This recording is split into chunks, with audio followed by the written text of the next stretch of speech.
Hello, mic test. Hello. Okay, ito ngayon po natin yung video feature natin for the day. The interviewer oh, by Buyabunda. Barry, Edwin, maraming salamat. Welcome to the interviewer. Magandang gabi. Magandang gabi. Happy to be here. Napakainit, napakaingay ng mga pinag-uusapan ngayon ng bayan. This is maybe an oversimplification, but there is a notion na pag majority ka sa Senado, pro-Marcos ka, pro-administration. Pag minority ka, pro-Sara. Anong tama, anong mali sa notion na ito? Well, ang administration should have control in both houses. Whether it's in the House or whether it's the Senate. Kasi ang pipili yung may say dyan, dapat yung presidente kung sino ang speaker. Ako mga kapolitika, magandang usapan ito, ano? So bago natin patapusin yung yung programa, nako ha.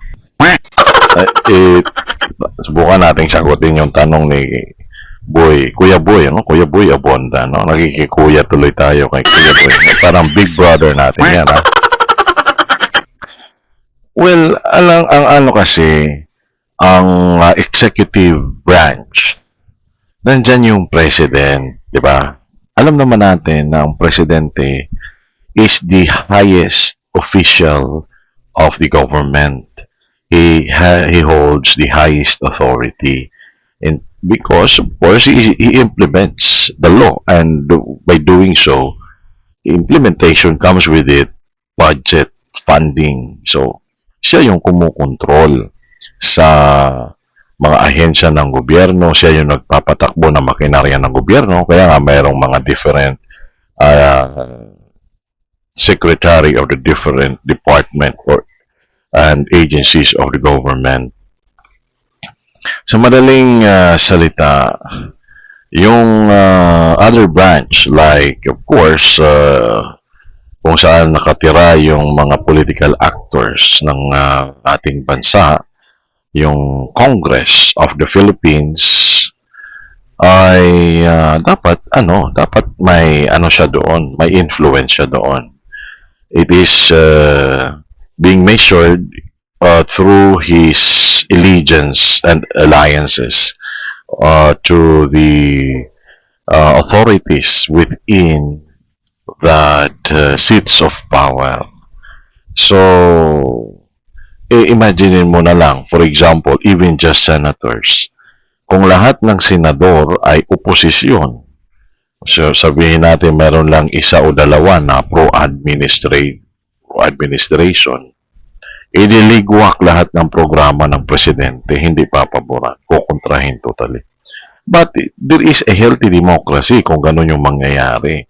Ang nga natin, ang expectation nga natin sa tinatawag natin na presidential form of government. Nako, buti na lang ha. Nako na I'm not actually expecting that I would be talking about this matter because this involves the presidential form of government. So, talakayin na lang natin kung ano yung presidential form of government. Ako ha, mga politika ha.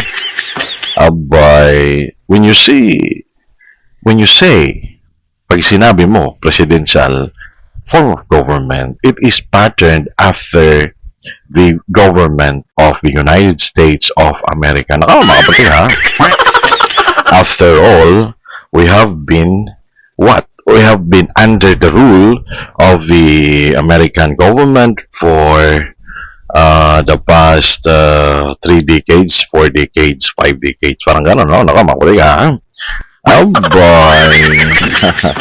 Ang kasi dyan, yung tinatawag natin na saligang batas. Ang kauna-unahang saligang batas natin, the 1935 Constitution is patterned after the United States Constitution. Ang kaibahan nga lamang, tayo ay unitary. There is a central government throughout the archipelago, our national government.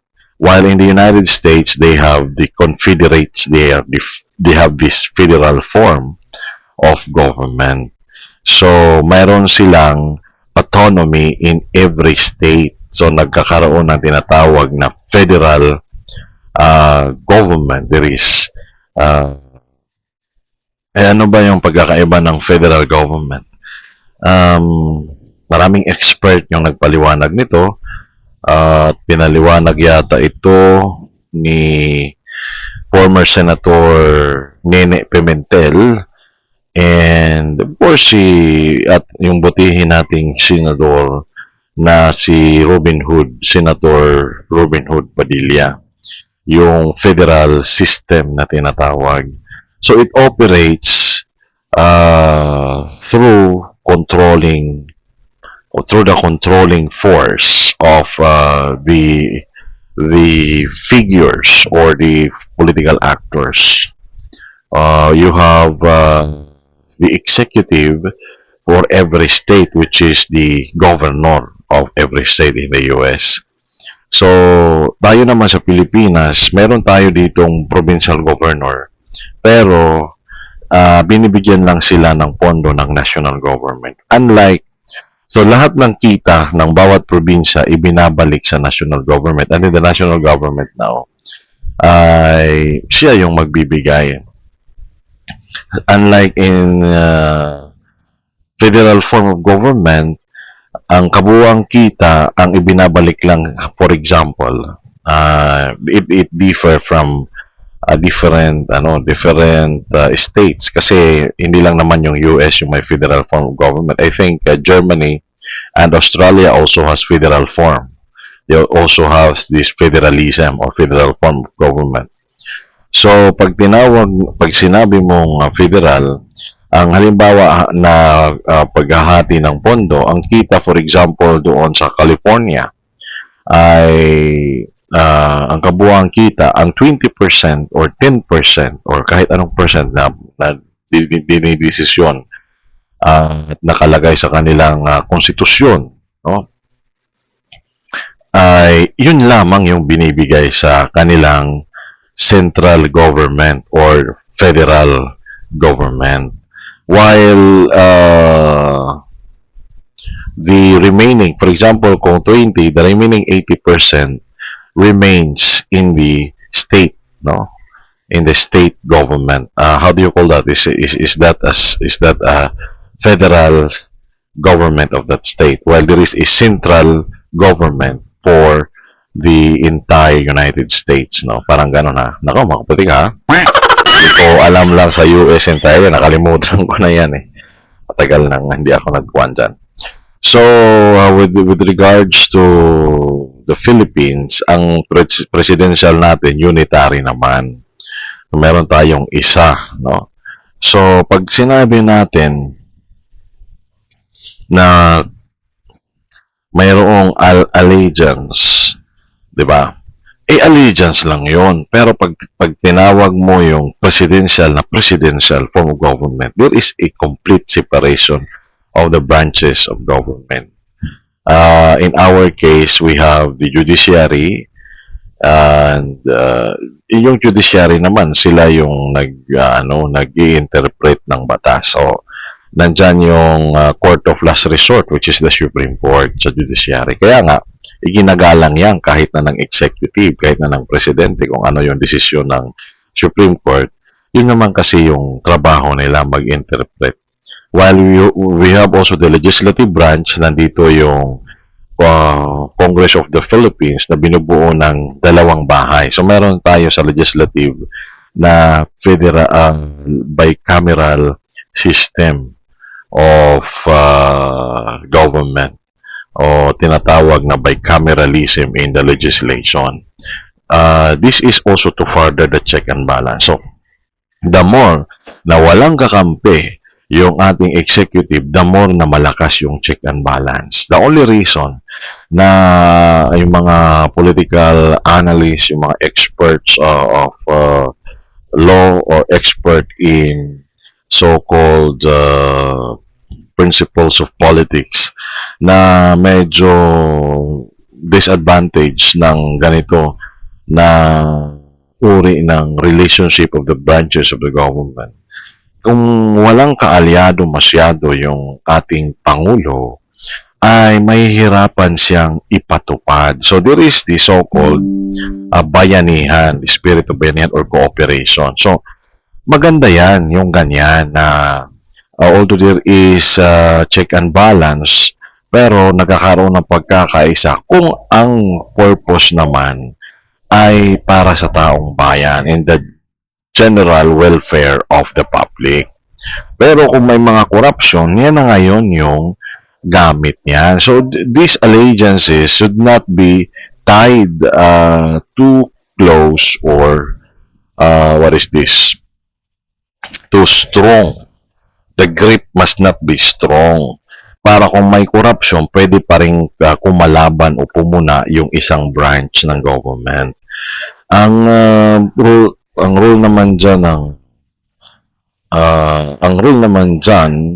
ng Supreme Court, hindi naman yan actually pumupuna sila. Yung idinudulog na constitutional issue sa kanila directly, hindi na dumadaan sa mababang hukuman, yan ay kanila ng pinangangasiwaan. So, tinatalakay nila, they adjudicate, and they became the arbiter of these issues, constitutional issues na pinupuko sa kanila. Diba? May mga pending issues na ibinibigay yata sa kanila dyan sa proceeding sa impeachment. May mga nagreklamo na daw. No, regarding dyan sa confidential fund yata. Regarding dyan sa pag-open ng mga bank accounts, tax records. Parang gano'n, ano? Okay, so yun yung importance or kahalagahan ng pagkakaroon ng magandang ugnayan ng ating Pangulo sa Senado at saka sa Kongreso. So, yun nga lang, nagiging negative minsan. Kasi, for example, granting na talagang totoo yung i-final na impeachment doon sa Kamara kay President Bongbong Marcos ng tinatawag nila na allegation sa pagnanakaw sa kaban ng bayan to flood control scandals, ay napigilan kasi nga mayroon siyang influence.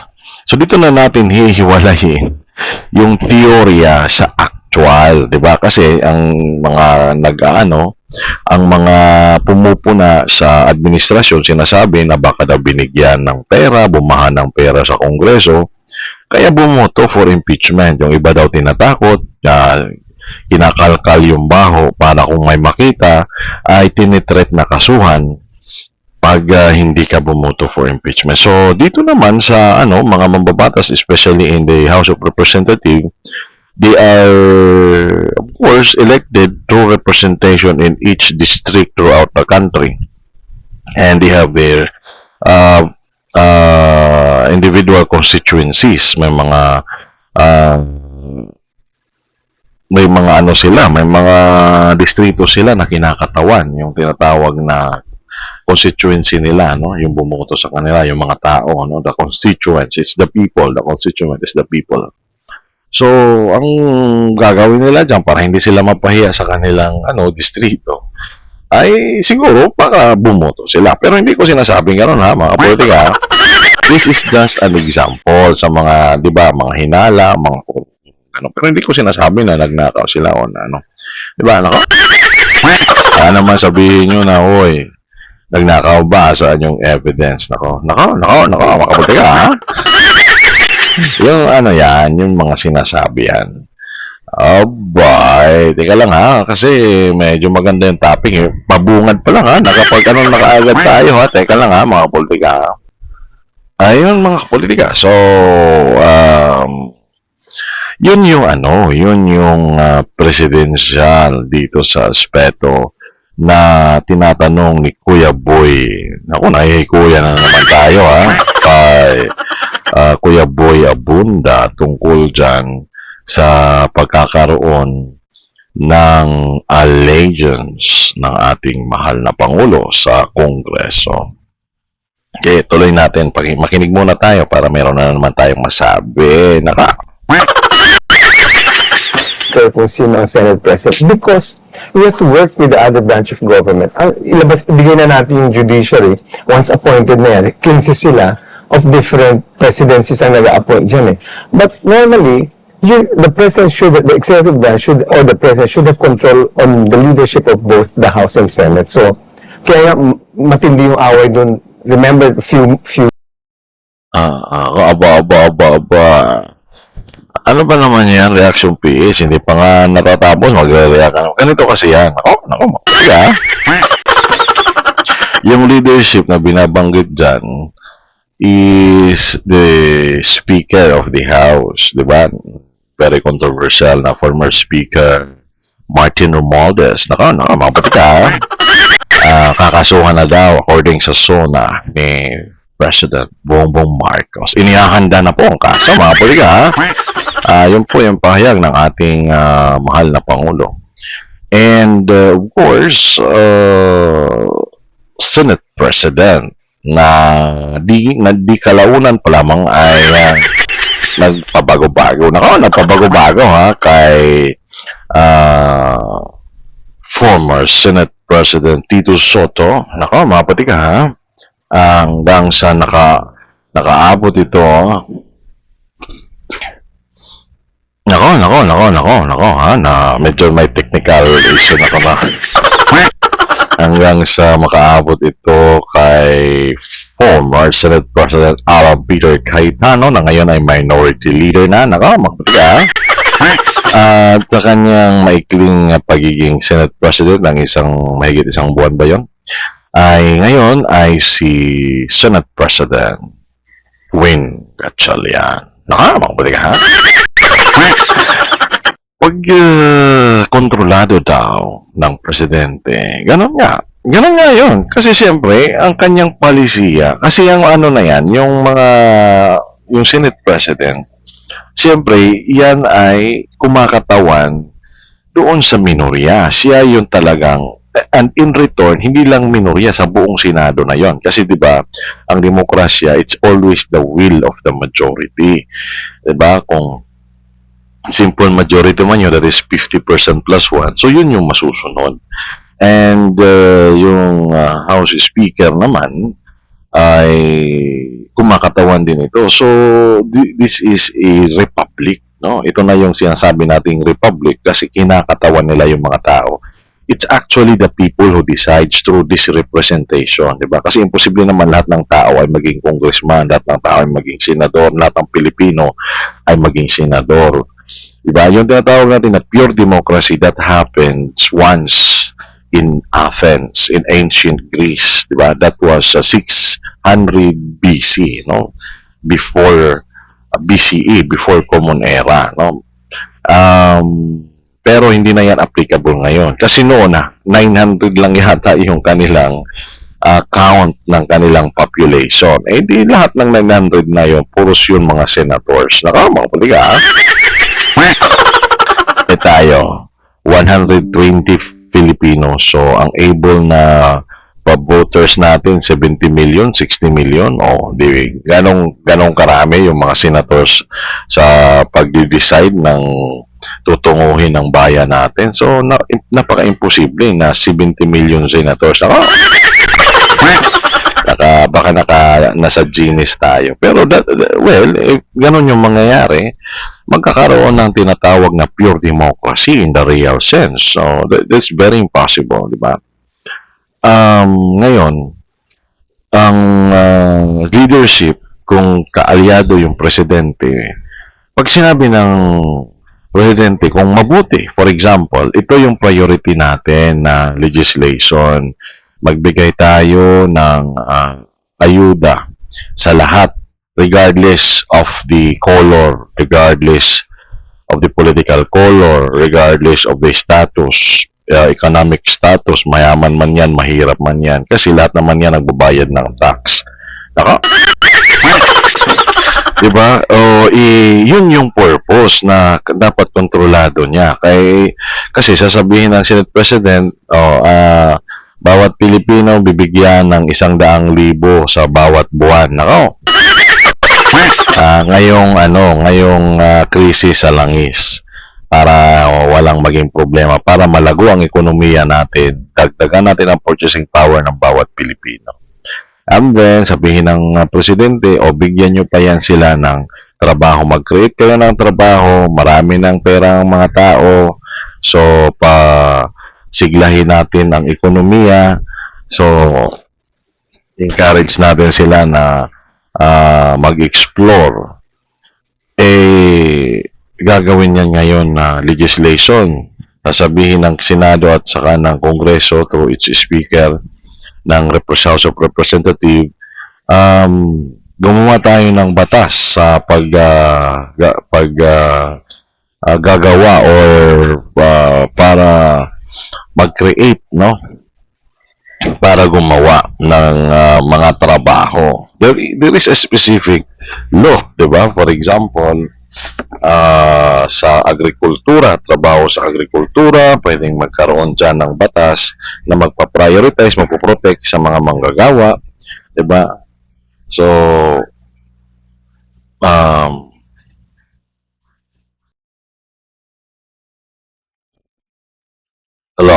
buwang mga politikahan,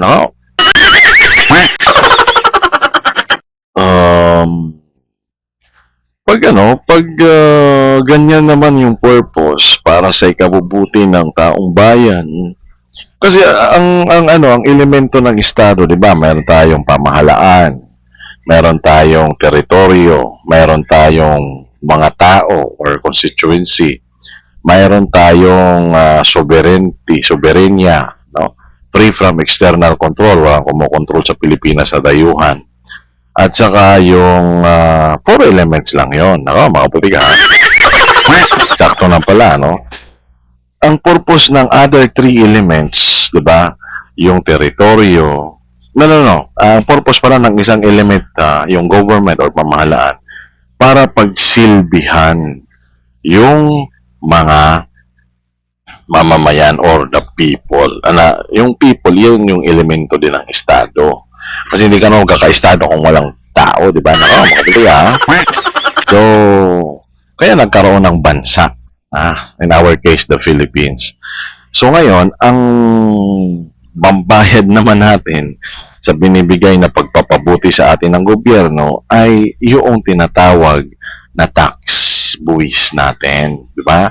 Ano ba yung tax? Mga putika, taxation o yung pagbubuwis is the lifeblood of the nation. Yan yung parang bumubuhay na dugo sa isang bansa, na sa isang estado. Mga putika, so sinong bumubuhay sa estado? It's the people, tayo. Kaya nga, taba ng bayan yan. We own these funds, tayong mga tao.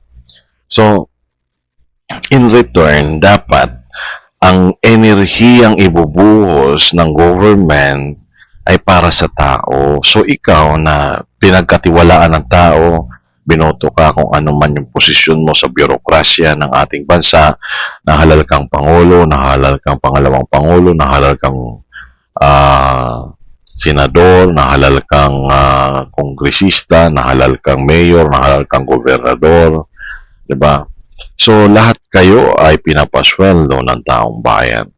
So, hanggang dun lang sana yon kasi na-define naman na sapat yung sahod. So, mayroon tayong tinatawag na korupsyon. Doon pumapasok yung pagkaroon ng palpak na pagbibigay serbisyo. Kasi yung dapat mapunta sa tao, di ba? Pagpagawa ng tulay, so magkikinabang yung general public, pagpagawa ng ospital, mga batas, di ba? So ang nagpapagawa ang executive, ang mga batas naman na para sana sa libre na pagpapatupad ng kalusugan, yung mga bayarin sa ospital ay maibsan para sa mga mahirap na kababayan, ay hindi na nai-implement or hindi na kakaroon ng batas na para sa mga tao. Ibig sabihin, these people are just serving their personal interest. So nabaliktad. Tayo mismo na mga tao yung tawag dito,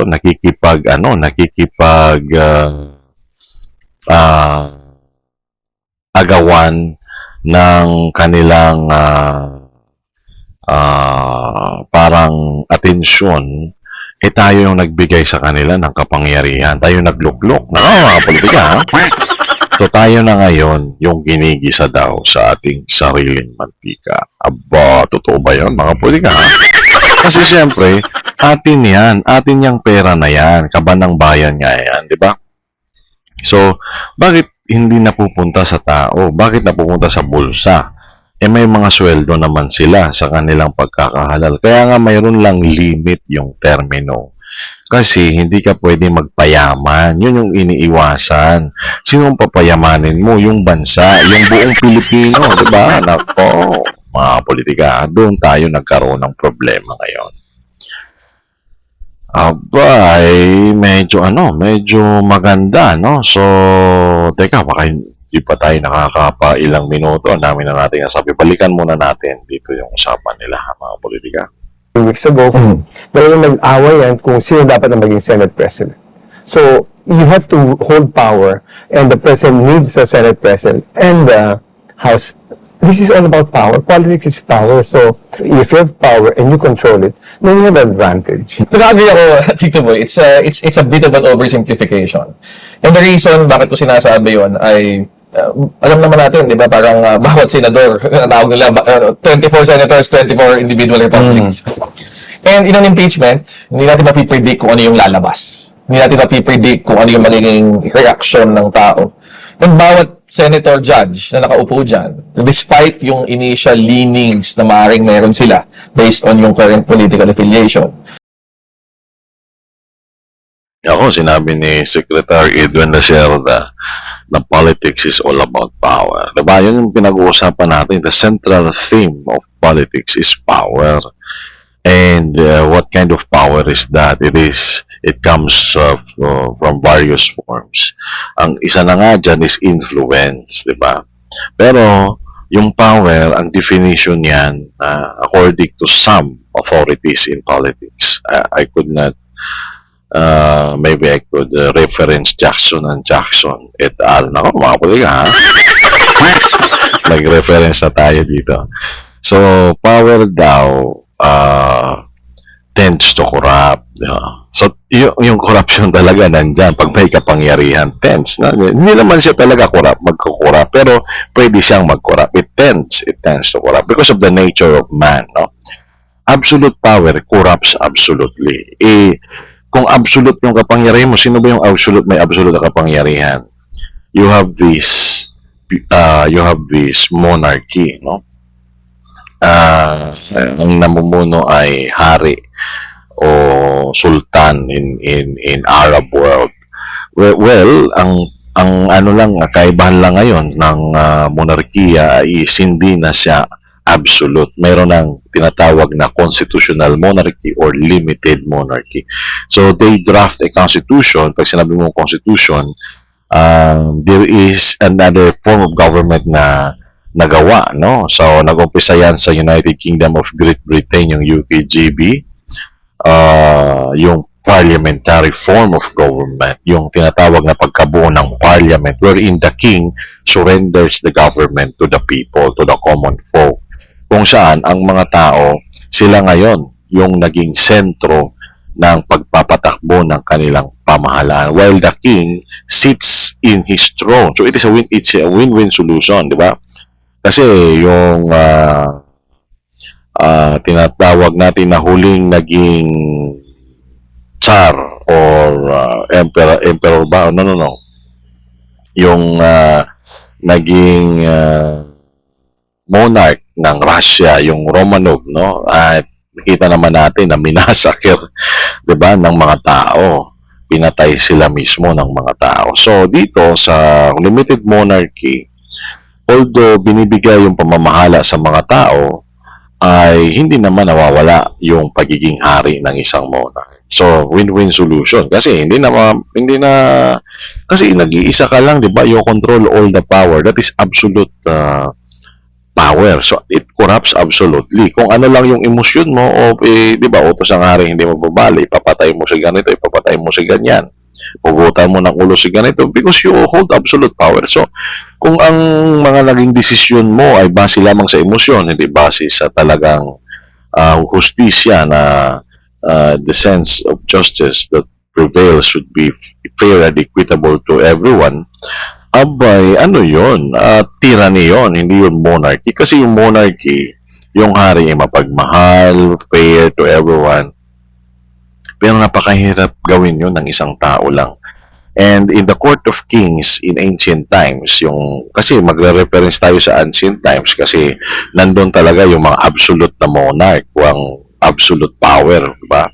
So, nandun ka makakita ng absolute corrupt na monarch or absolute corruption. Because there is this so-called tyrannical form of monarchy. So tyranny na 'yon, 'di ba? Tyrant, you are not a monarch but you are already a tyrant. Napaka-wicked na hari pag gano'n.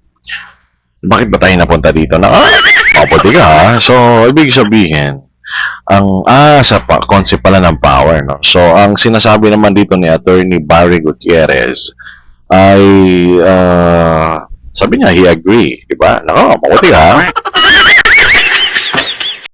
Abay, kailangan kasi yung sistema ang pwedeng baguhin. Kung halimbawa gusto natin ng pagbabago, there is a system change. There must be a system change. Pero nawawala ako ha, makulit ka ha. Balikan natin yung pinag-uusapan nila doon. Ano yan very very keen to observe ano ba ang timpla ng taong bayan. Ano ba ang nagiging takbo ng trial na ito. So ako, maaaring initially, pwede natin sabihin, pasama dun sa current majority of 13, malamang mas kikiling ka sa administrasyon. Pasok. Okay, nakuha ko na. He was saying pala, yung unpredictability ng outcome ng impeachment. Yun yung pinopoint dito ni Attorney Barry Gutierrez. Kasi, totoo nga naman, yung impeachment, ano yan it's a deliberation, it's a process, and it's public. So, hindi ka pwede basta-basta magluto dyan ng, mabuti ka, na mandadaya ka kasi nakikita yan ng publiko. So, nakabase yan sa evidence, 'di ba? Bahala na lang sa konsensya ng mga senador pag bumoto sila na hindi nakabatay sa ebidensya. Pero natural, mag-aano sila diyan, magdadalawang isip kasi nakikita naman ng taong bayan yung nagiging resulta ng bawat araw na yung diniscuss nga ni Attorney Nela Bayon doon sa technique ng depensa na hindi na sila nag-cross-exam doon sa mga testigo sa day 10 yata yun ng trial, yung recently held na trial. Kasi para sa kanila ay, yun nga, bakit mo i-cross-exam kung ginawa yung naaayon sa plano nyo, yung pagtatanong naman ng prosekusyon ay naging okay naman sa inyo, no? 'Di ba nag-confirm pa kayong dalawa na lahat 'yon na sinabi ng testigo ay nangyari. So it only shows that the statement, baka sabihin ngayon ng prosecution, baka nakabuti pa yata yung ginawa natin.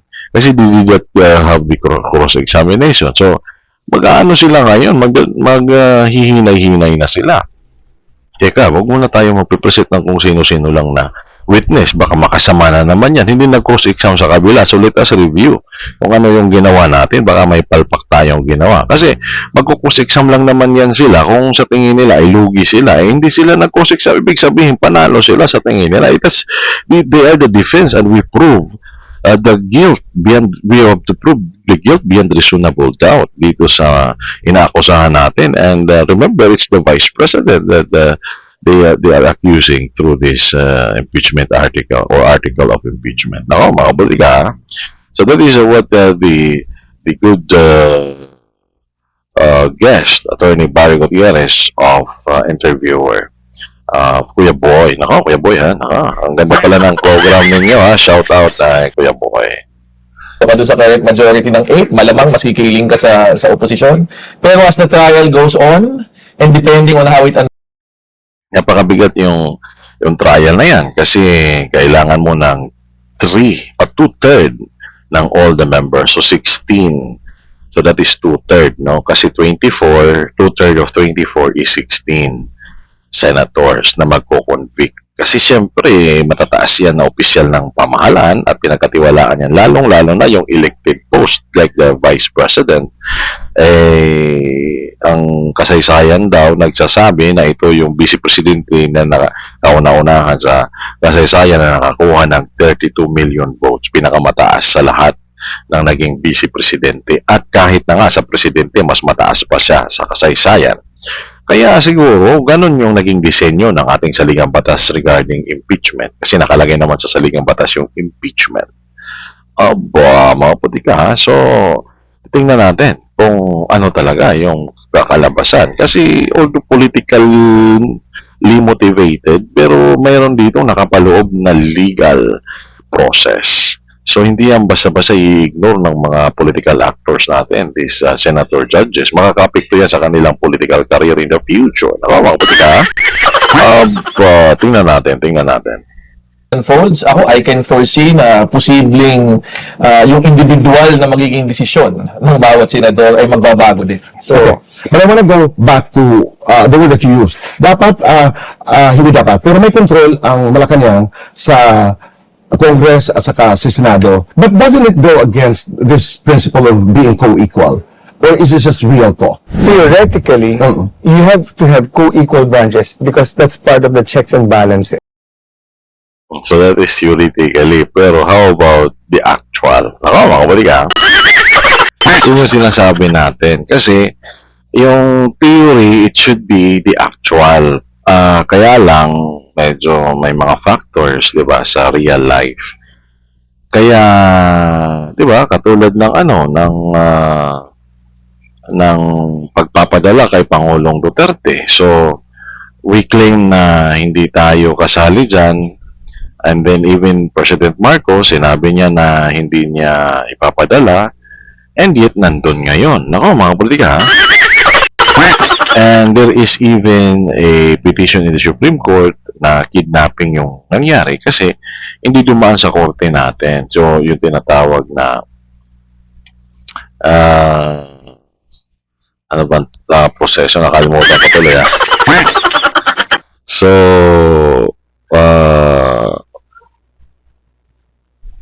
it should be first determined the nature of the case filed. It should be determined by Philippine judge, no, yung hindi banyaga. Kasi ang sabi ni Attorney Neil dyan, ang tingin niya dyan ay parang parang walang gumagana na justice system kung ipapadala lang sa banyaga na korte na hindi dumadaan sa Pilipinas. Kasi pag hindi daw kaya sa Pilipinas, saka pa lang dadalhin doon. Pero syempre, iaano mo muna yan sa Pilipinas, idadaan mo sa korte. That is the process sana, pero hindi yun nasunod. So yung theory is theory until it is applied. No, pag in-apply mo, so yun yung tinatawag na precedence. Yun yung susundan kasi yun yung nangyari. Pero kung ang ginawa ay kakaiba sa theory, ano gagawin mo ngayon sa theory? It's just a mere scrap of paper now? No, hindi naman. So, siguro, i-amend mo na lang yung theory na yon. Kasi nandyan yan, batas yan, nakasulat yan sa papel. And we know for a fact that the Philippines is a country that adheres to the so-called fixed law. Diba? Because we have this written constitution and all goes after of the what is this, the nature of the Constitution as a written law. It is written on a piece of paper. So you have to, no one is above the law, diba? And we know for a fact that it is written as in a document, diba? Hindi naman yan pwedeng isulat sa tubig. Nako, ha? Or under the principle that man is by nature a forgetful being. Makakalimutin tayo, kaya ginawang dokumento yan, naging constitution. Ayan na nga, mga kapolitika, ha? So, nako, sayang lang, ha? Hindi natin, bigyan pa ba natin ng panahon? Now, it depends the checks and balances would differ on how strong, for instance, the president is, how kung gaano siya katapang. You can see that, for instance, yung panahon ni Pinoy, medyo matapang. Si President Duterte, matapang talaga. So, yun talaga, depende kung gaano katapang at sa gaano katapang ang Kongreso. They have to live up to their constitutional duties. Pag hindi sila, then you will see na hindi talaga, well, it's not a, hindi nagkakaroon ng Yung ano kasi, yung pagiging matapang, yung, ito, ko lang ito, sana wag naman magagalit yung mga DDS. Yun nga, siguro yung, ang naging balik naman kay President Digong, napunta siya sa dahig. Matapang siya, pero baka magalit yung mga DDS. Pero, actually, sinabi ni President Duterte, Rodrigo Roa Duterte, na kung ito daw yung kabayaran sa kanyang pagmamahal sa kanyang bayan, din so be it, handa siyang magpakulong. Well, actually, if you stand your ground, yun yung tinatawag natin application of the theory. Kasi, kung ano lang naman yung naayon sa batas yung ginagawa mo. But there is even a standoff yata during the time of Senate President Tolentino, sino ba yung Senate President? Salonga ba yan? Na parang nagka-problema yata yung executive and then the legislative. And there was this part of our history na nanindigan yung Senado. Kasi minsan, di ba, ang nangyayari, pinapakulong yung Senado. Siguro, dinipensahan ng Senado. Parang gano'n, Kasi meron din niyang kapangyarihan. I-separate niya na branch. Di ba? Yung pagkakaiba lang yan sa executive na nandun yung presidente, kaya naging mataas talaga yung presidente natin. Kasi he carries with him the burden of sovereignty. Pag nandun siya sa ibang bansa, siya yung nagdadala sa pangalan ng Pilipinas. Kaya bawal siya ikulong. Same is true with other sovereign. Ang tawag, pwede natin tawagin yan mga sovereign. For example, the president of other states pumisita sa atin. Kahit na makagawa yan ng krimen, hindi yan pwede ikulong. Kasi ang ikinukulong mo yung buong bansa. Diba? Sino bang pwedeng magkulong sa buong bansa? Diba, may mga yan, may mga armada yan, may mga police, may mga armed forces yan. So, ang ganun yung yan namang sinasabi natin is international na yon, di ba? Same is true with ambassadors kasi ang ambassadors, representative yan ng Pangulo, hindi rin yan pwede ikulong sila. No? Not unless, there are exemptions naman sa kanila. Pero sa presidente yata, sa hari, parang walang exemption. Unless you want to blow this international law. Pero pag ginawa mo yon, titingnan ka ng iba't ibang bansa. Baka ikaw ang naman ang kunin. 'Di ba? Pero reaction page politika. That is a theory. But the theory is proven. Pero binasag yan ni President Donald Trump. Alala ko tuloy kung paano ginawa ng Amerika yung pagkuha kay Maduro, yung presidente ng Venezuela. Mga pwede, mahaba tayo. So, ang ganda ang ganda mag-explore sa topic na pinag-uusapan dito sa interviewer, Nag-assumero kasi tayo, sagot tayo ng sagot, di naman tayo ang tinatanong. Pero, well, it's a good experience, kind of, para din tayo, magkaroon tayo ng mga pahayag. Kasi na-stimulate yung ating discussion dito sa ating politikahan session.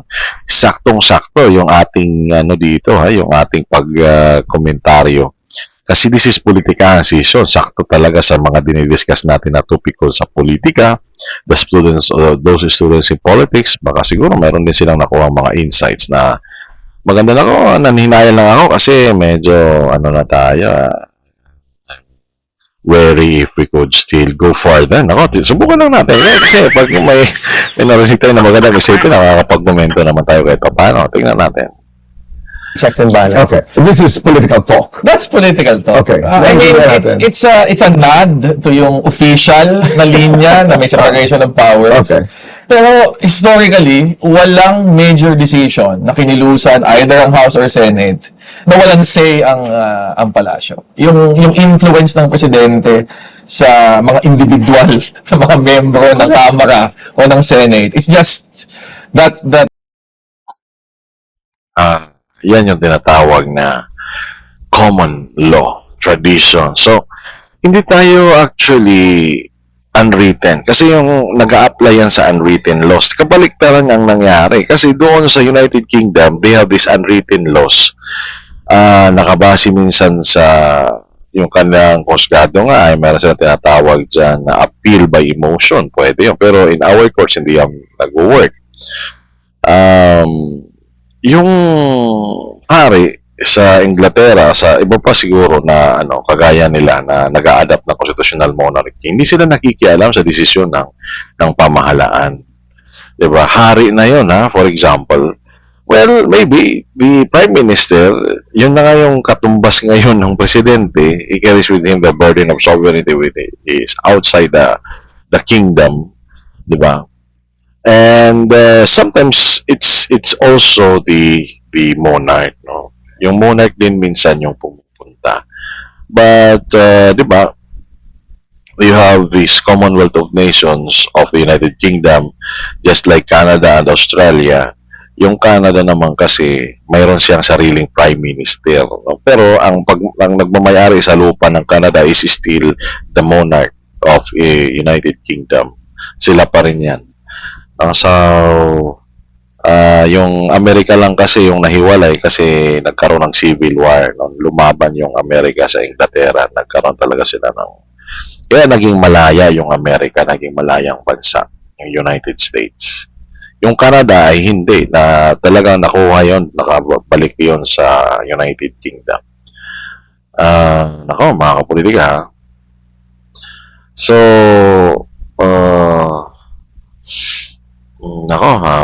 balikan muna natin. that intense na it's not possible na kikilo sila na walang basbas. Hindi ko understand, Barry and Edwin. Madalas ko ito naririnig in, political discourses. Hindi ka naman pwede maging Senate President. Pagsusunod. Ayun, nakuha ko. So, yung ano pala, yung decision making sa ibang bansa, sa mga monarkiya, yun yung kabaliktaran, hindi nakikialam. Tayo naman dito, hindi tayo monarkiya, and we have this written law na stricto dapat yun, kasi written yun, hindi yun unwritten. Pero dito sa atin, yung nagkakaroon ng tinatawag na aplikasyon ng tradisyon. Kasi tradisyon yun, wala yun sa batas na makikialam yung presidente. Yung nasa batas, hindi mo pakikialaman kasi may separation of power. So, it's how ironic is the system of Philippine government. Yung batas, it's the constitution itself, na fixed yan, matibay yan. Ay sabi, walang pakialamanan. It's a complete separation. Pero bakit mayroong say yung presidente sa legislation?